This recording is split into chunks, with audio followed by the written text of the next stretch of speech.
grab something to actually write with and go from there. So today we're going to talk about how to maintain purpose. How to maintain purpose. And I'm going to write with you because I want you guys to really stick with this. How to maintain purpose. And we're going to do that today. So everybody I'm getting out my own piece of paper. Get out my own piece of paper. Okay.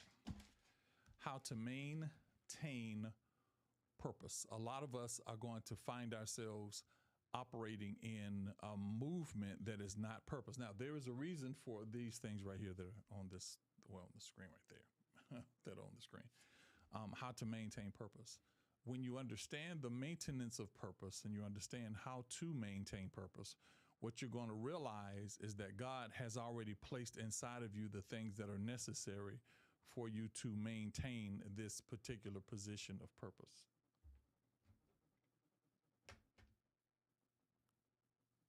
When you find that God is doing something in your life, you're going to find out that what he's doing in your life is not designed to destroy you, but it's designed to construct you. Okay? It's designed to construct you. So everybody grab something to write with, and everybody grab whatever your piece of paper is, or whatever you have, and let's start. So the first thing I need you to understand is that purpose is what's inside of your DNA. It is not just about being able to do something away or not do something away. Purpose is a part of your DNA. So write that down. Purpose is a part of my DNA. Okay. Purpose is a part of my DNA. All right. Purpose is a part of my DNA. Okay.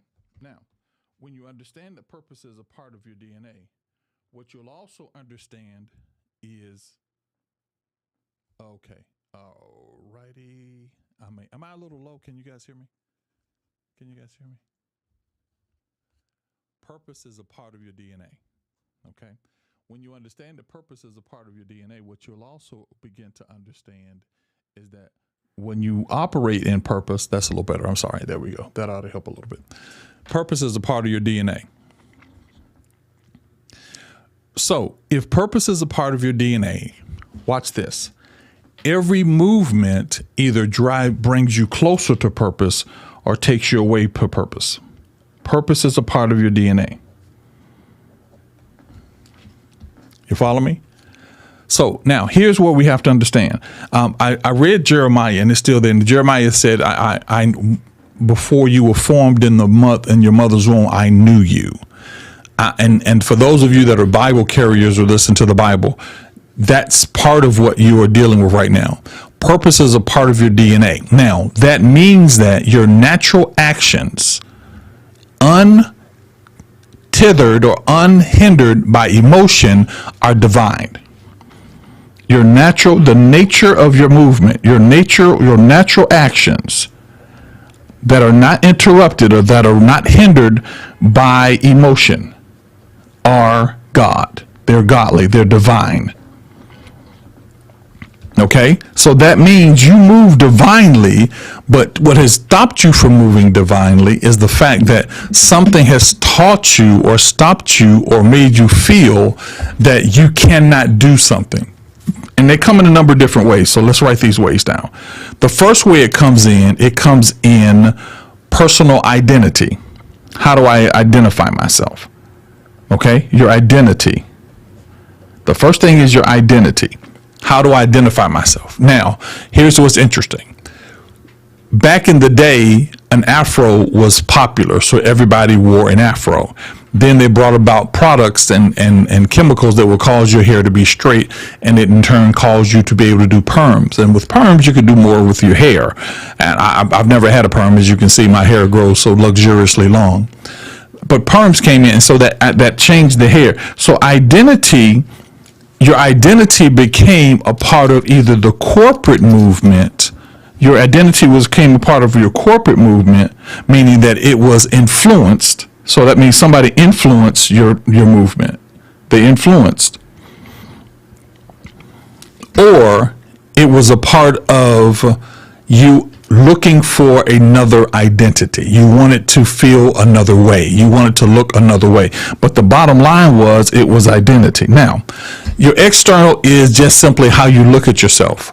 If you want to perm your hair, if you want to cut your nails, if you want to do all those things, the key becomes do not lose identity in the midst of you trying to imitate or operate at the level of whatever a person is doing in their lives. Don't try to imitate or operate at that level. What you've got to realize is whatever you decide to do, that decision should be according to your divine identity. Your divine identity. Stop allowing emotional things to control you. Now, this is going to get a little deeper. So right now, and I know I have a lot of young ladies on here. Right now, ask yourself, are you trying to cover up who you don't want to be, or are you trying to promote who you are? Write that down. Are you trying to cover up who you don't want to be, or are you trying to enhance who you are? Are you trying to cover up who you don't want to be? Are you trying to cover up who you don't want to be, or are you trying to enhance who you want to be?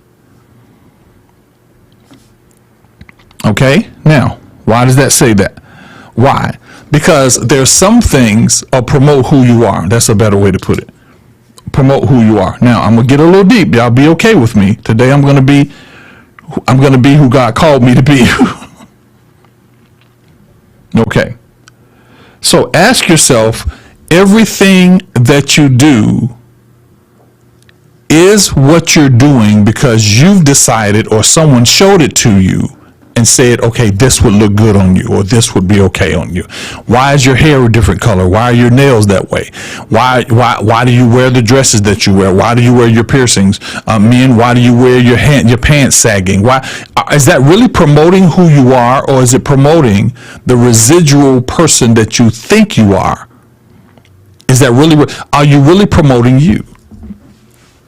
And I'm going to help you, because see, what you got to understand, there is purpose inside of you. There's purpose. Are you really promoting you? Are you promoting the powerful person you are? Are you promoting the smart person, the intelligent person? Or has education told you that you're not smart? Has situations told you that you're not successful? Have relatives told you that you're not wanted? What are you promoting right now? Now, I can look at you and ask you, okay, how many giant polo images do you have on you? Are you trying to tell people that you have money? Are you trying? How many polo images do you have? How many dress clothes do you have? Do you trying to promote that I'm a wealthy person, or I'm a person of value? Are you using those things to promote who you are? Are you realizing that your purpose is greater than what you're trying to promote? I knew I wasn't going to get anybody kind of to do on that one. It has become it has become a very interesting change of events for a lot of people, because what they've done in their lives is they have just allowed themselves to be controlled by what's greater. Now watch this. How many of the clothing that you wear, like your t-shirts or all those kind of things, that actually have your name on them? That actually have your information on them? I mean, be honest. How many of the things that you have actually have your information on? Are you promoting the different designers? Lady K, everything we have has a Dallas on it. So are you really promoting who you are? Or are you promoting who you want people to think you are? Okay. Because what happens is wealthy people let their name speak. Poor people talk a lot more. They let their explanation speak. Wealthy people let their name speak. If I say Jordan, if I say Jackson, if I say all those names bring something. Are you promoting who you are? Are you trying to promote? I'm sorry, if you hear me, this will help you. If you hear me. Because what you've got to realize is when God said, I knew you in your mother's womb, he's promoting who you are. He's saying you're enough. Do you think that you're enough? Do you really think that you're enough? Now, I'm not talking about the level of education that you things and the things that you learn, because what you learn should push you toward your purpose. Now, what's my purpose? To be the best you can possibly be. Why? Because in order to be the best you that you can possibly be, listen, watch this. The best you can possibly be can change everything about you and the people of how they view you. So the first thing is we have an identity crisis. That crisis is taking place where we don't think we are anything other than what people have allowed us to be. Now, one of the things that happens with that, let's deal with that one. Okay. All right. Ingredients of identity. Ingredients. Write that down. Ingredients of identity, or identity mixture. You can do that, right? Right, identity mixture. Okay. Now, first thing that pours into your ingredient, your mixture, is your upbringing. Your upbringing. Second thing pours into your ingredients is your opinion of yourself.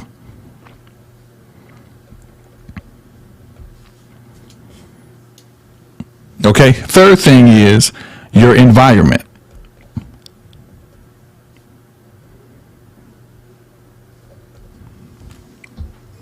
Now, these are things that you have to do, because most of us are living according to what's in that environment. I watched this post about this young man that lived in Jamaica, and he said it's amazing they taught us not to love our island because they said we weren't educated, and we weren't. So everybody was moving away from Jamaica to become a part of the American move, so we could have electronics and have all these things. But what you have to realize is your upbringing. Your upbringing. See, now the two things you got to understand: your upbringing, your opinion of yourself, as well as your environment. Now, your opinion of yourself sometimes happens because of your environment. Number 4, emotional desires. Emotional desires.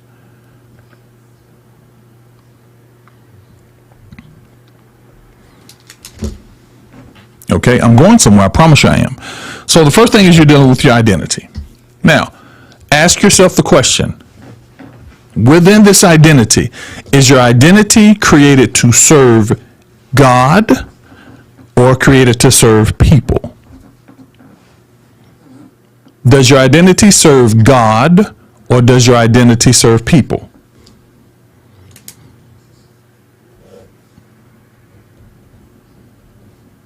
Now, if your identity serves people, it means that you have an identity glitch. There's a glitch. The identity glitch says that I have been, my identity is valued by my ability to make people like me. My identity is promoted, is valued by making people like me. And this is where emotions sometimes come in, because a lot of times there are decisions you need to make and you go, well, I don't want them to be mad at me. Now, you may not say it out loud, but in your heart you say it.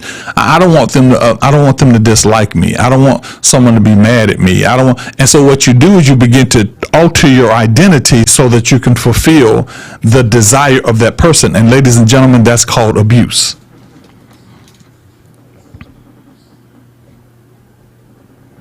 Some of you are living in abuse. That means I fulfill what they want from me and I don't fulfill what my desire is, what my greatness is, where my purpose is. I don't fulfill that. So I walk in a level of abuse.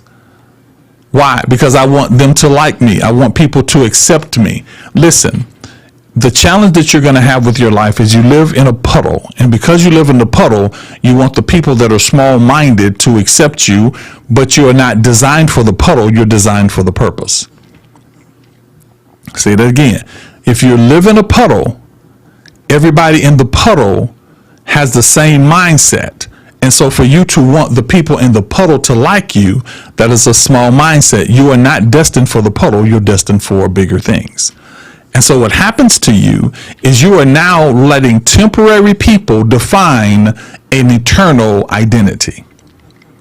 You're letting temporary people define, watch this, temporary people design or define an eternal identity. Temporary people. Some of these people you'll never see again. Some of these people you'll never see again, but you are now defining yourself. A person that cut you off on the expressway almost hit your car, and you have cussed them out. You pulled yourself out of your identity because they cut you off, and you'll never see that car ever again in life. You'll never see that car ever again in life. You'll never see that person ever again in life. That was a temporary place. And because of that temporary place, we find ourselves operating at a level that has absolutely nothing to do.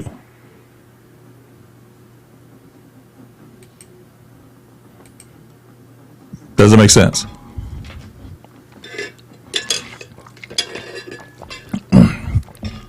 So ask yourself this: how many temporary situations have you turned your power over to?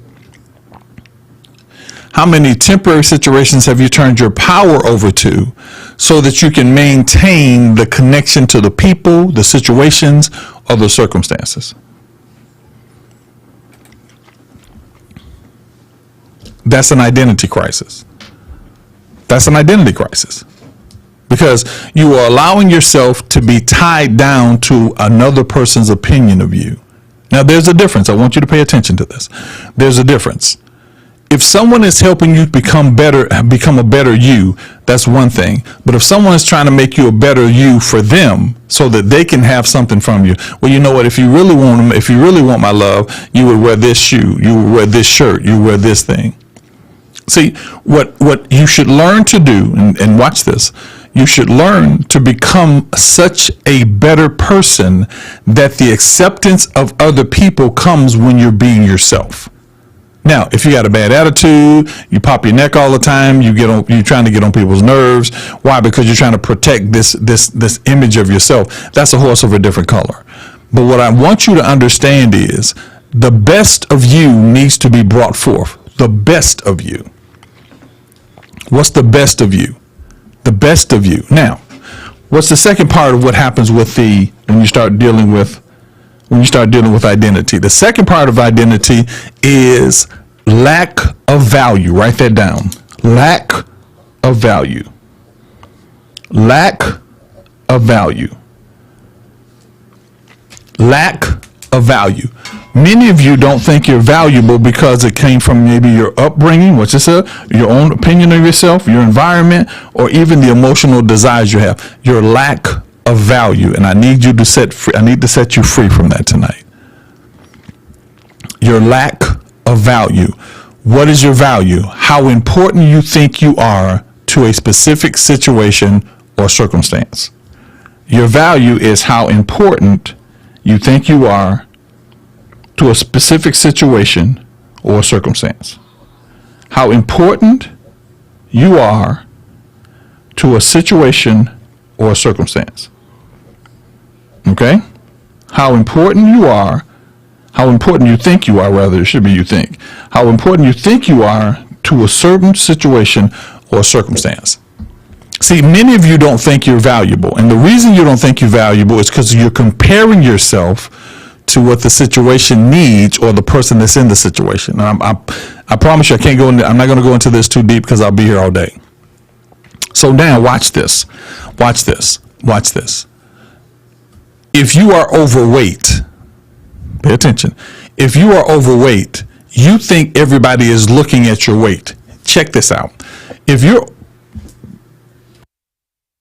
overweight, you think everybody is looking at your weight. So every time you go on live or you walk around, you're covering up your weight. You're trying to cover up your stomach, your tummy, your back, whatever. And some of you don't look overweight, but you have convinced yourself, watch this, emotional desires and emotional attachments, that should be with those emotional desires and emotional attachments. Some of you have attached yourself to your least positive image. Write that down. Least positive image. the least positive image. Now, what that means is your least positive image is who you're living. This is as beautiful as the minimal process of you. So you start holding on to, well, at least my eyes are pretty. At least my hair is pretty. At least my feet are pretty. At least, instead of embracing the entire part of you, you take details of it. And so what you do is when you walk out, you pride yourself on that one thing because you believe that one thing makes you valuable or detaches your value. You follow me? Now, what does that mean? You're basically telling God, all you can do, God, is my knees. All you can do, God, is my eyes. And so you are separating the entirety of it, because what you've got to understand is the entirety of who you are is covered by the wonderful thing that God has done in your life. Your beauty is not defined by your external. That's why you can look at certain people and go, how does she have a husband and I can't find a husband? Because you're judging and comparing them to do. You've got to realize, if you are a child of God, if you are a part of the spiritual movement of God, if you are somebody that loves God, you are not seeing by your physical, you're seeing by your anointing. You're seeing by the presence of God. That means people can see you by the presence of God and they operate according to that. But here's what happens. I look at you and I say that you're beautiful, and you will discount what I say because of your emotional desire and your emotional attachment. You basically say, I don't see what I see when I know I see what I see. You discount it. You discount who you are. So what you do is you dim the focus of purpose because you don't see what God is showing and you don't see what that person sees. Write this down. Stay out of people's pockets and stay out of people's heads. Do you know how many people you've got complimented and said, oh my God, you're beautiful. Oh my God, this, and they have not simply said thank you. Just simply, oh my, you know what, thank you. Oh girl, this old thing, or oh God, why? Because you are so conditioned that your identity is not enough, that when somebody comes to in an attempt to push you toward purpose, to give you validation that you're okay, God sends somebody your way, and that person comes and says, oh my God, your hair is beautiful. Oh my God, your eyes are beautiful. You are so sold on your least positive image that you don't accept the fact that you're great. I'll never forget one day, my wife has a lot of hair, and I told her, I said, why don't you wear your hair like this? And she said, well, baby, I don't want to wear my hair like that because of this, that, and the other. Now, it wasn't her identity. She just didn't feel like wearing it like that. I said, wear it like that. And what happens, somebody's going to compliment you on it because you're beautiful. Just as sure as I'm standing, this lady walks, she said, oh my God, you have such beautiful hair. And she kind of looked at me. Ladies, I need you to understand something. And I'm trying my best to say it to as many of you as I possibly can. There is a beauty that is inside of you that you don't see in a mirror. There is a beauty that's inside of you that you're not going to see about in comparison to other people. I was talking to some people I was working with, them, helping them to get their business branded. And I said, I need you to take some pictures. Go get a photographer. And I said, don't get somebody that just takes pictures. You need to get someone that can see the beauty in a picture. Somebody that can see the beauty in a picture. See, you've got to see your beauty, because if you don't see your beauty, when God presents an opportunity to go towards your purpose, you will discount your purpose because you don't feel valuable enough. You will discount your purpose. People that work with me on any level, I want them to understand who they are. If I ever watch your video, if I watch anything, I'm going to tell you, hey, why don't you change that? Why? Because it promotes the purpose. It promotes the beauty. What we do is we are defined by that thing. And because we're defined by that thing, we are so afraid to say that I am beautiful. Because the world wants you to say, you only say I'm beautiful when I tell you that you say that you're beautiful. My father used to use a term, says it's a sad dog that won't wag his own tail. If you cannot look in the mirror and see yourself as beautiful, you can't look in the mirror and see yourself as great. Because your identity is built on the lack of value. Well, Uncle Dallas, I don't have the education to do it. Then get it. But let me give you a little bit of information. Let me give you a piece of advice. The more you stay closer to the things of God, the more he will open up knowledge and information to you that you never knew in your entire life. I will never forget, I was laying in the bed, I was praying, getting up in the morning, and the Lord said to me, tumultuous. I never knew what tumultuous was. So I looked it up and I found tumultuous meant commotion. He said that to me. Do you know that God is giving you knowledge and information? That now, the purpose that I have, this is why you have leaders. We've been abusing the position of leadership for so long that we haven't taken the opportunity. My purpose is to push you into purpose. The Bible says, provoke them to love and good works. And so what I want you to understand is that you are built to do something great. Now, I pay attention, pay a close attention. Most people, whether they want to believe it or not, most people see in the spirit more than they want to put on or let on. You ever got to a place and say, just something just don't feel right? You're seeing in the spirit. The challenge that it is, because the spirit is not reality to you, you don't utilize the strength and the image that your spirit has. You ever been in a place and you just feel like, my God, why is he so upset? Why? Because what you've done is you just put yourself in a position where your value has been lacking. Your value has been lacking. Hear me very closely. Every tool that is on this planet is at your disposal, but you've got to understand who you are in order for that to happen. You got to understand who you are in order for that movement to take place. Because what happens is you're going to have, watch this, you're going to have purpose killers. The reason I wrote this book called How to Fight for Your Vision, I wrote How to Fight for Your Vision because you're going to have purpose killers. And what purpose killers want you to do is not look toward your purpose, look toward your mirror. Don't look toward your purpose, look toward your situation. Don't look toward your purpose, look toward your lack. Don't look toward your purpose, what you find yourself doing is you find yourself now trying to juggle all the attacks instead of saying, I stay focused on my destination. I don't move to the left, nor do I move to the right.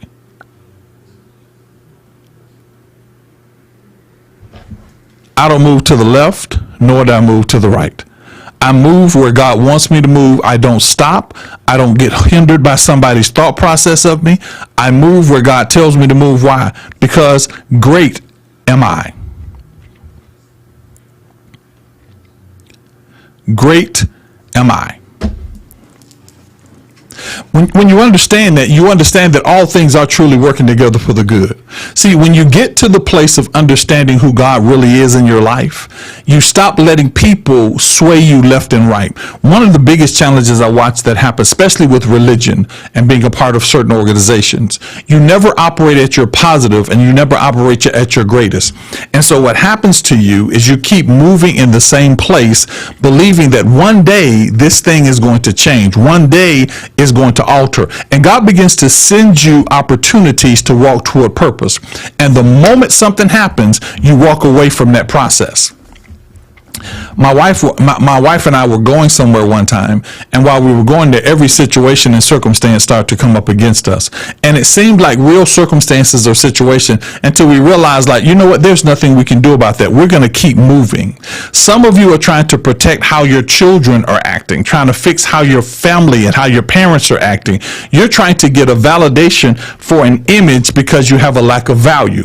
And what you're trying to do is fix the lack of value by giving value to a person that doesn't see your value in the first place. I went to a church one time. I'll never forget this all the days of my life. I went to a church one time, and the church had 45 pastors sitting on the roster. 45 pastors sitting on the roster. You know why they were sitting on the roster? Waiting for their opportunity for the pastor to die to get their chance. Listen, your purpose is not divinely connected in the DNA of somebody else. It's in the DNA of you. First thing I said, purpose is in your DNA.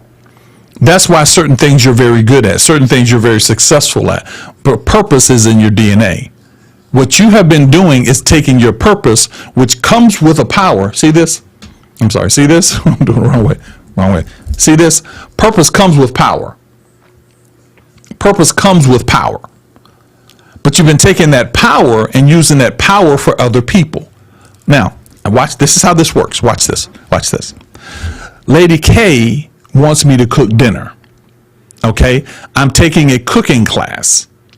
Watch this. I'm taking a cooking class. So Lady K wants me to cook dinner, but I haven't finished the class yet.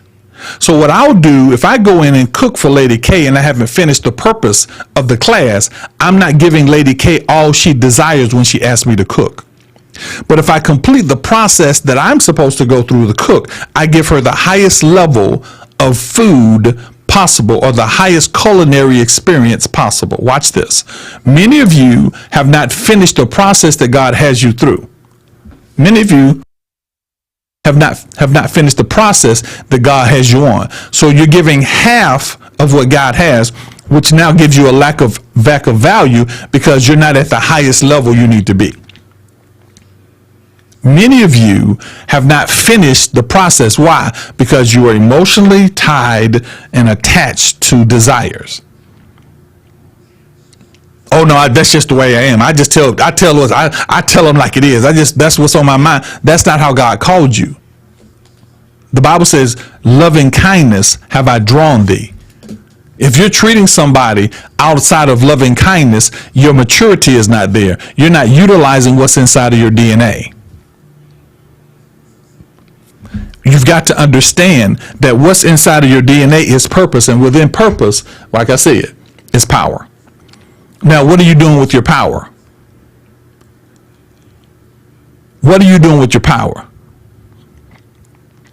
Many of you are taking other people's plans and utilizing them with your power. Well, the Bible says when you're faithful over that which is another man, he'll give you that which is your own. That's very true. That's very, very true. What you've got to understand is he wants the whole you. See, we can't be at the bottom of the mountain trying to help the person at the top of the mountain get to the bottom of the mountain. We have to make sure we get to the process of what we have. We've got purpose, because what happens is purpose is like a hand. The thumb has to do its job. The pointing finger has to do its job. Every joint has to supply, but it has to supply at the highest level. You want your relationships to be better? Supply at the highest level of love, the highest level of connection, the highest level of physical. If you do that, what you're doing is telling God, I accept the purpose of this marriage, and God will bless it. If you operate at the highest level of the organization, that means I will pray, listen to the instructions, and I will fulfill the instructions of the organization at the highest level. God will see that, and he will bless you at the highest level. What we find ourselves doing is we operate in our devalued position or our discount position and wonder why purpose hasn't happened.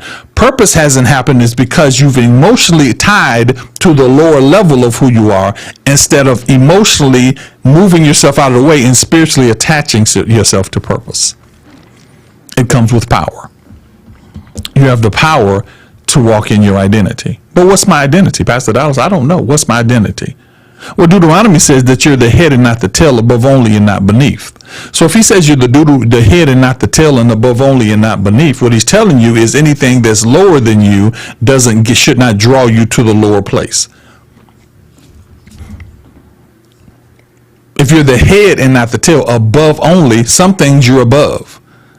Some petty conversations you're above. Some situations you're above. Some circumstances you are above. And when you've got to understand that, you've got to understand that when you are above those situations, you can't allow those situations to pull you out of spiritually heavenly places and cause you to operate in the low positions. Everybody, this is on my YouTube station. We are simultaneously doing this on YouTube. So YouTube is recording this for those of you that are trying to take good notes. Take as good to know you can, and the rest of it is on YouTube right now. So what you've got to understand is what God is doing. That's why I'm doing this right here. It's on YouTube. We're actually simulcasting on YouTube. What God is doing is attempting to pull you out of a place where you can operate fully access to him. If you heard my Sunday session this morning, when you understand, when he said, I knew you, that meant that he was inwardly, watch this, inwardly connected to you. That means that he knew you and he gave you power. What does power mean? Who watched it this morning? Power means I have total access to God. So whatever I need to do to get my identity corrected, I am totally access to God. Okay? Now, what does that mean? That means, pay attention, that means that everything that you are attempting to do in your life, you have the power to accomplish it. But you cannot do it by lowering your identity, by devaluing who you are. Write this down. You're never an owner, you're always a CEO. You never try to own the business, become a CEO of the business. Wealthy people don't own the business. Wealthy people label the business. They don't run the business, they label the business.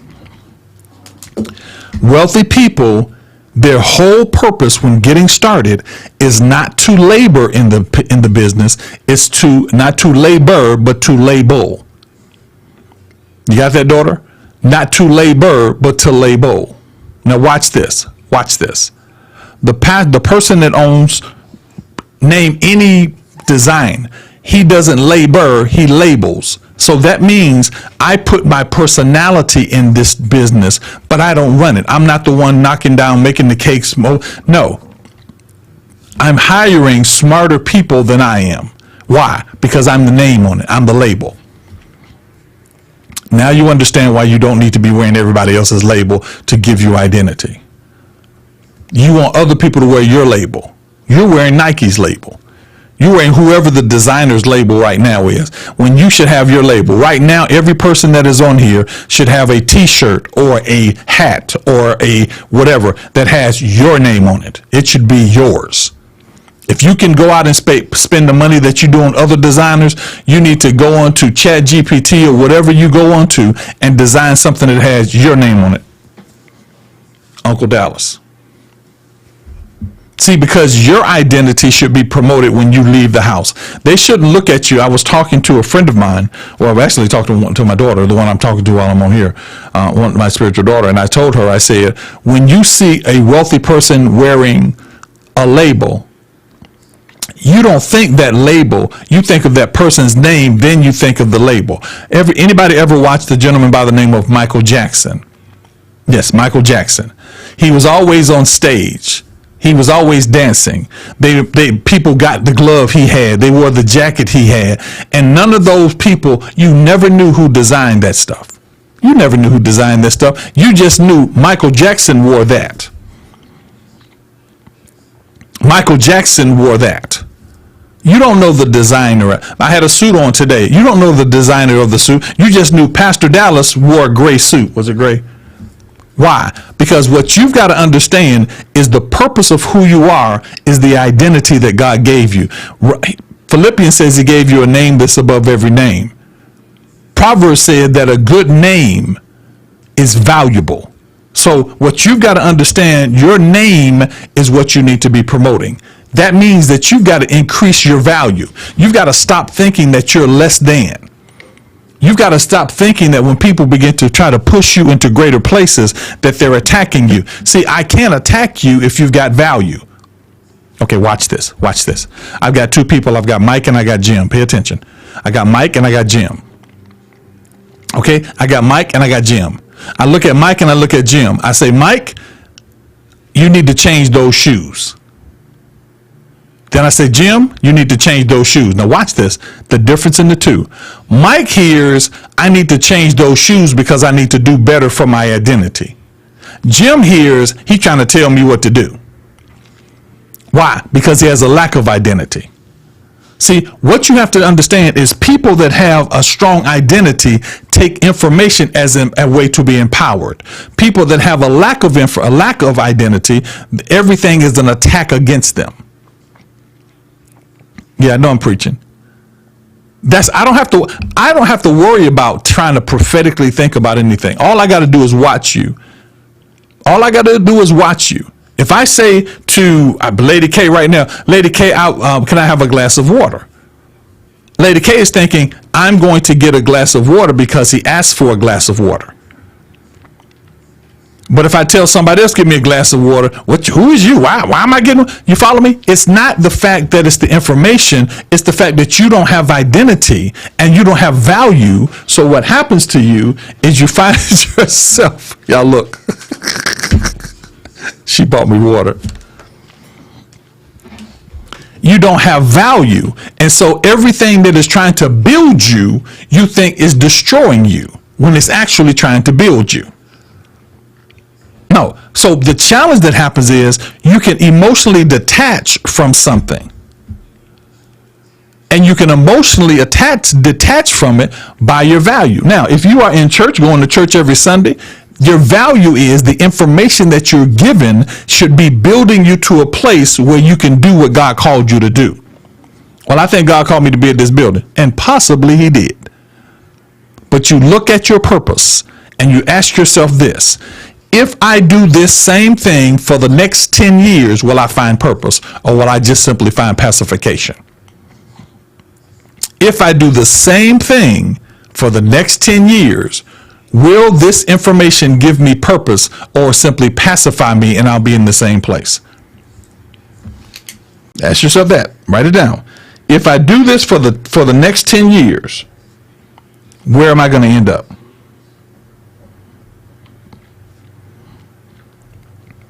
If I do what I'm doing right now, I do the same thing for the next 10 years, where will I end up? Or my wife says the 20-meter target. If I do this for the next 6 months, where am I going to end up? When you start to look at your situation as everything that I do, look at what you do on Monday, whatever you do on a daily basis. Look at what you do on Monday. Is Monday promoting the purpose of your life, or is Monday simply another day where you live an unvaluable life?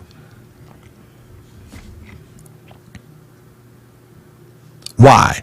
Every day.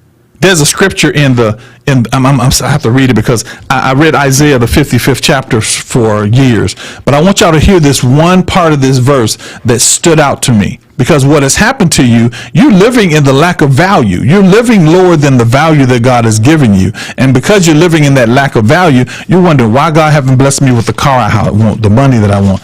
Why hasn't God Isaiah?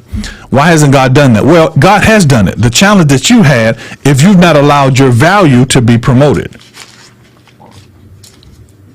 I call Lady K the car mongrel. Lady K can go to a car dealership right now and get a car tomorrow. She can get a car tomorrow. Every time she goes to a dealership, she gets a car. Isaiah 55:2 says this: wherefore do you spend money for that which is not bread, and do you labor for that which satisfieth not? Hearken diligently unto me, eat that which is good, and let your soul delight in fatness. Watch this. Wherefore do you spend money for that which is not bread? Now, he's not talking about edible bread. He's talking about that that's building you up.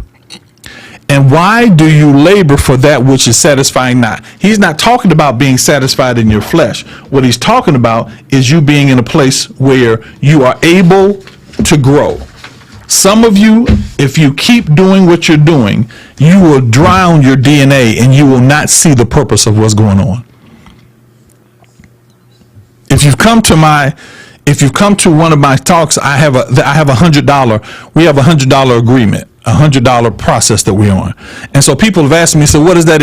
What it is you've got to devalue, desensitize, and remove yourself from certain things.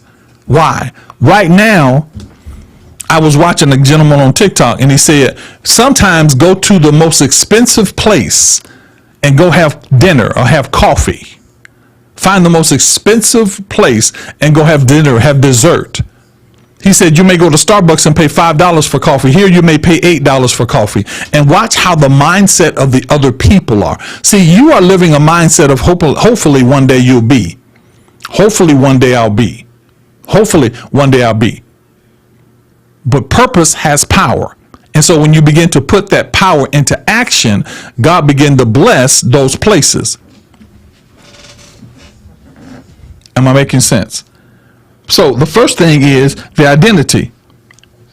It's your what your upbringing, your opinion of yourself, your environment, and emotional attachments and desires. The lack of value is where you have to work on. You are great, you are amazing.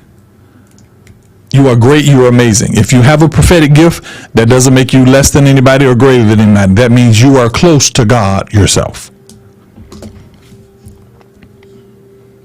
Stop creating ideas, writing them down, and letting them go. Stop spending time on something that's not going to take you to the next level. If you're going to be on TikTok, be on TikTok.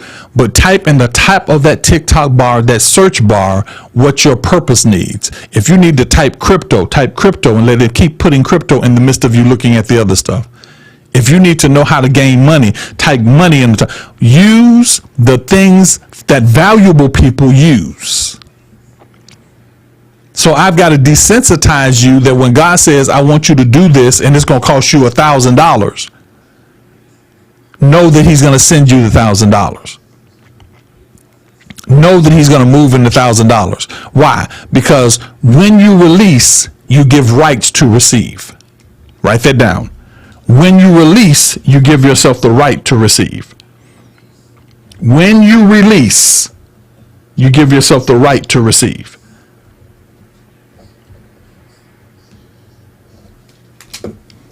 Write it down. When you release, you give yourself the rights to receive. Now watch this. At the level that you release gives the magnitude of your receiving. When you release from your heart, watch this. When you release from your heart, God looks at your heart as the most valuable commodity that you have. That's why he says, where your heart is, that's where your treasures are in Matthew. So that means that when we take up a love offering and you give your $100, you give it from your heart. You give it with joy. What God says, she just gave and opened her up to whatever's on her heart so I can bring it in. It's in your DNA. When somebody does something to you, hurts your feeling and makes you mad, and you don't say anything, but you give God praise that you made it through, you just opened up the level of what God says. You just gave something. See, we don't understand the level of sacrifice. Sacrifice means I should have cussed you out, but I won't because I'm making a sacrifice. I should have been mad. I should have been an eye for an eye, but I'm not going to do that. Why? Because I'm making a sacrifice. Why? Sacrifices enhance your connection to God. See, your lack of value feels like you got to handle it. I got to cuss them out. I got to give them a piece of my mind because you don't know how valuable you are. But when you make the sacrifice, what you do is you tell God, I see your value, God, and I allow your value to be my value. I don't care if you pierce it, tattoo, I don't care what you do. Do it for the purpose of the promise. Do it for the purpose of the purpose. Do it for the stop doing stuff just to arbitrarily do it. People that have do it just people that don't have do it just to be doing it. But people that have do it in purpose. Everything you do should be pointing toward the purpose. Right now, you should be pointing toward the purpose. Taking your notes should be pointing you toward the purpose. Right now. Purpose. Stop thinking that God is a haphazard God just doing stuff all. No, there is purpose for you.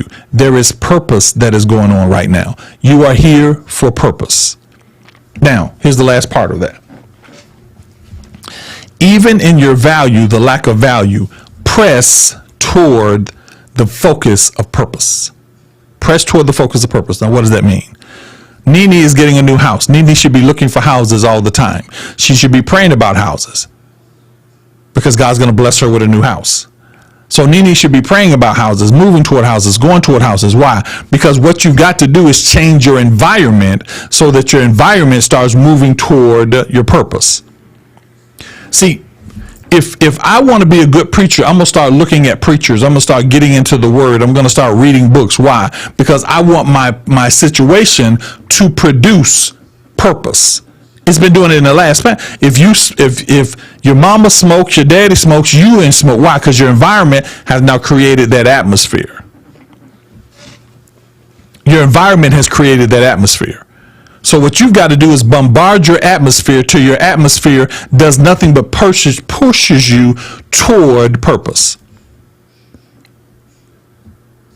Pushes you toward purpose. I talk about the spiritual retreat. Everybody in the spiritual retreat goes to another level in their anointing.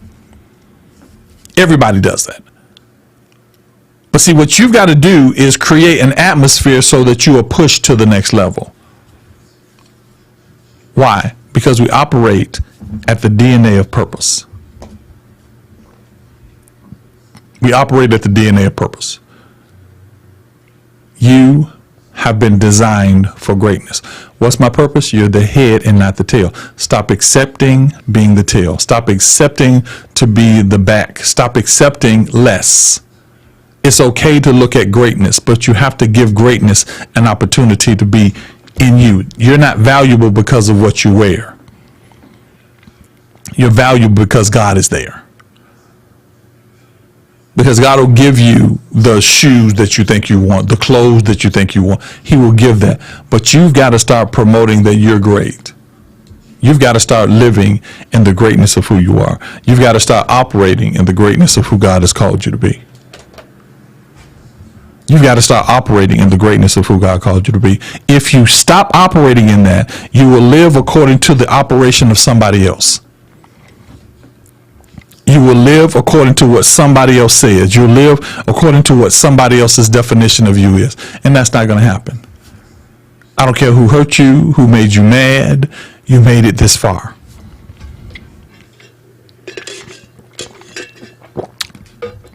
You made it this far. Let me give you a little secret. Don't tell anybody I told you this. You ready? If you operate beyond your emotion, beyond your pain, beyond the things that hinder you, God will bless you doubly. Okay, what does that mean? What does that mean?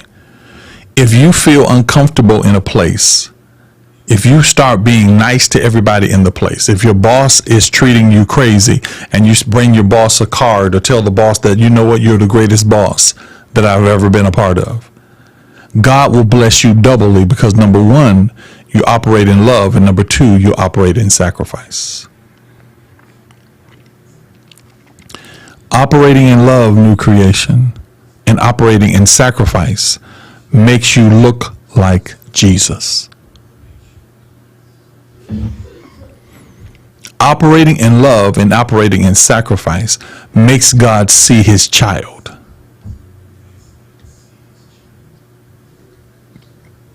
Try it. Operating in love and operating in sacrifice makes people see who you are in your DNA.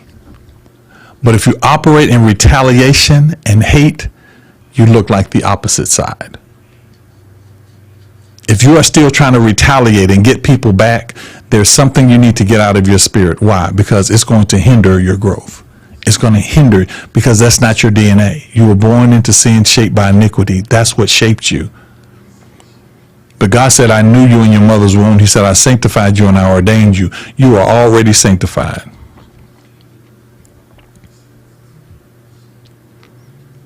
There should be nobody on this planet you can't call up and say, look, I apologize. I was working in my flesh. I was operating in my I apologize. You should not be that tied to how you are interpreting yourself to the point that you can't operate in love and operate in sacrifice. I just finished a book called The Power of Forgiveness. The Power of Forgiveness.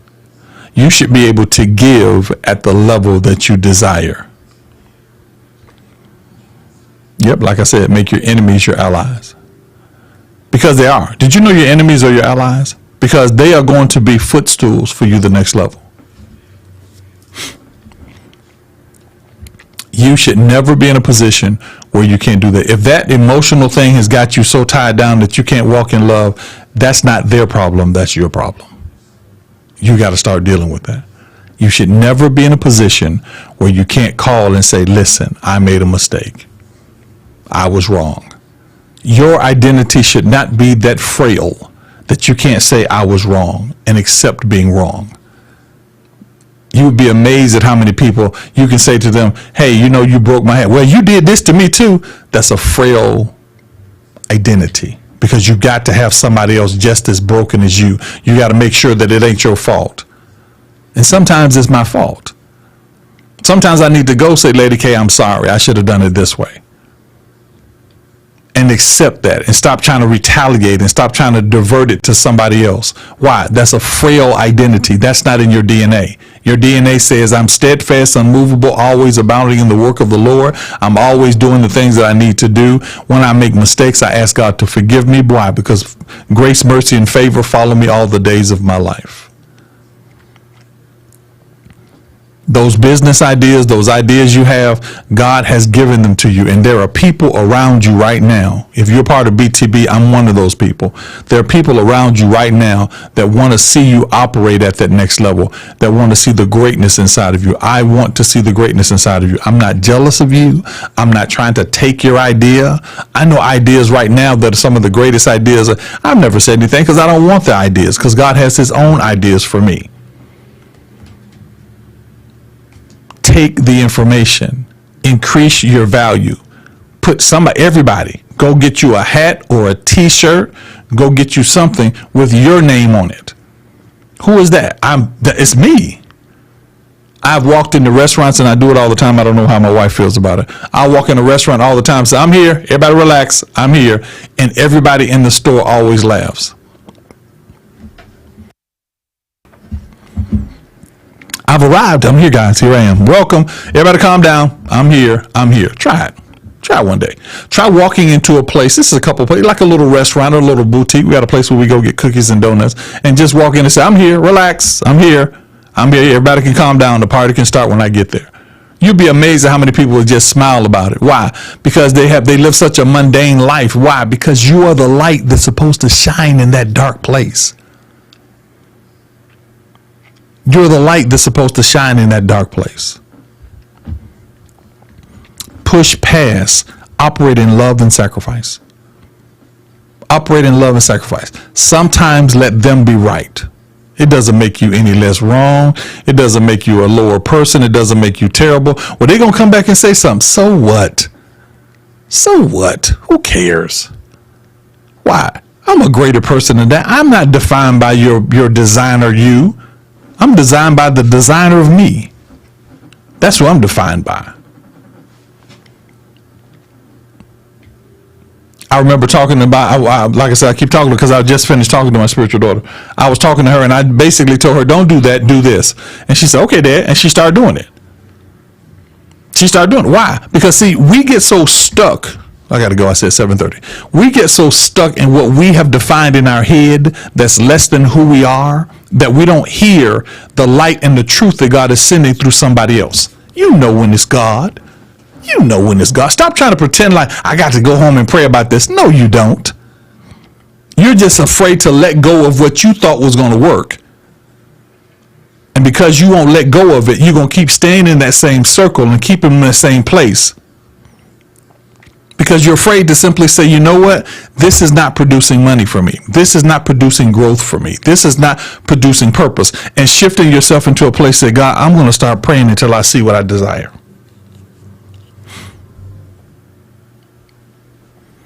I'm going to keep praying until I see what I desire, because this is apparently not working. If you've been in the ministry for 20 years and you don't see any growth, you see the same thing. Ladies and gentlemen, I'm sorry. You didn't hear from God. Leave. Find another place, or find an outlet.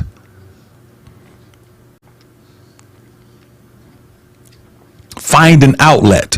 Find a place where you can access another level of God's word, another level of inspiration, another level of power. Find something that moves you beyond the Bible. Y'all like that? Y'all like how we do that? Why? Because By nature, you're great.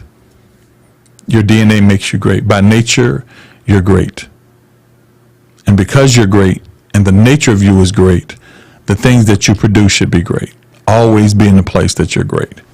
Everybody, go get you a t-shirt, go get you a hat, go get you something with your name on it, with who you are on it.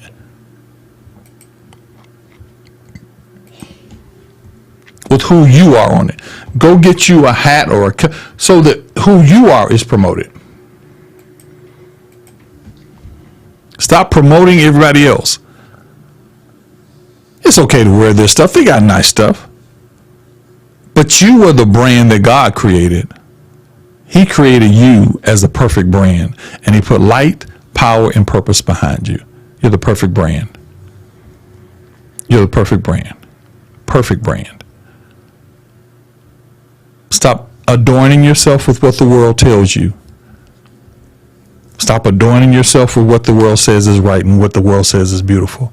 And start adorning yourself in the glory of God. Ladies, your beauty is not in the fact that your hair is all the way down your back. It's not in the fact that you put piercings on or put tattoos on. Your beauty is something that you promote on the inside. It is not, people say, my outside and my inside look the same. No, your outside and your inside do not look the same. Your inside looks like God.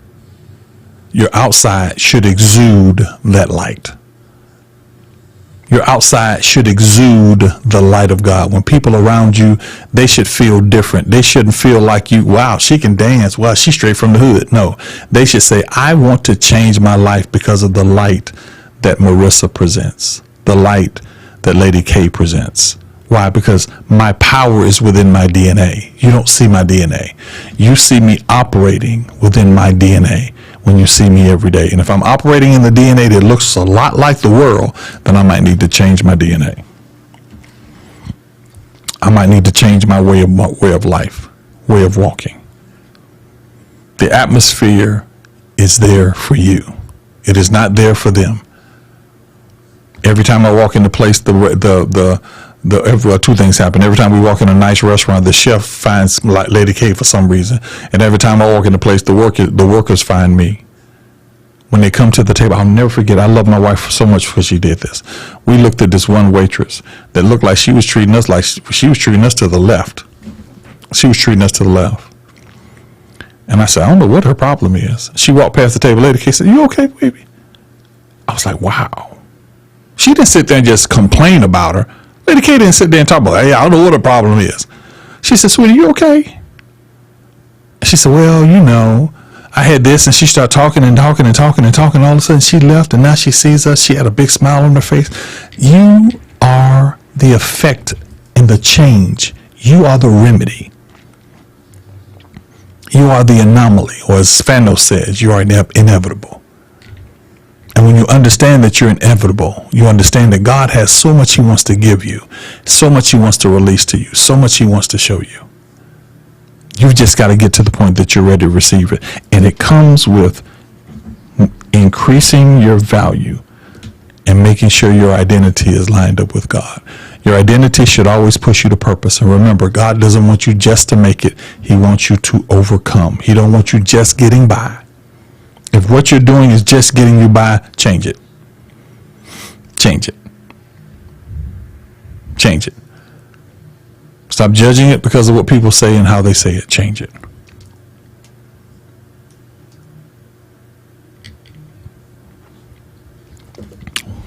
Because you are the anomaly. You're the power. God is giving you a purpose. And your purpose has power. What else did I say? Purpose has power. Purpose has power. Purpose has power. Purpose has protection. Purpose has a path. And purpose has a promise. All those things. That's who you are. There's a power for your purpose. There's a power for your purpose. All right? I love you guys. I thank God for you. I bless God for you. We put this on 2 different platforms. Those of you that feel like if God told you to give, let me know. If anybody God told you to give tonight, let me know. It is Sunday. You know, some of y'all may not have given today. If he told you to give, I'll put up the way to give. If he hasn't told you to give, we'll just keep going. I always have to do that because you never know. I'll never forget one time the Lord spoke to me. And he said that somebody's supposed to do this amount of money, or this amount of money. And I'm not real big on saying amount of monies and all that kind of stuff. I'm not real big on that. But what I did was, as I said it quickly, because I'm not real big on saying it like that. I said it quickly. I said, well, the Lord just told me somebody was supposed to do this amount of money. Pastor Phyllis, how are you? The Lord said somebody's supposed to do this amount of money. Then God said it was supposed to be in 2 different accounts. And I said, the Lord told me to do this amount of money. It's in 2 different accounts. And I let it go. I didn't go, and he going to bless you and he going to do that, because I know God's going to bless you regardless. And I got a call right after the call, and they said, you know what? It was me. And God told me to do this, and God told me to do this. So I always present, if you believe that God told you to give, let me know, and I'll put the information up there.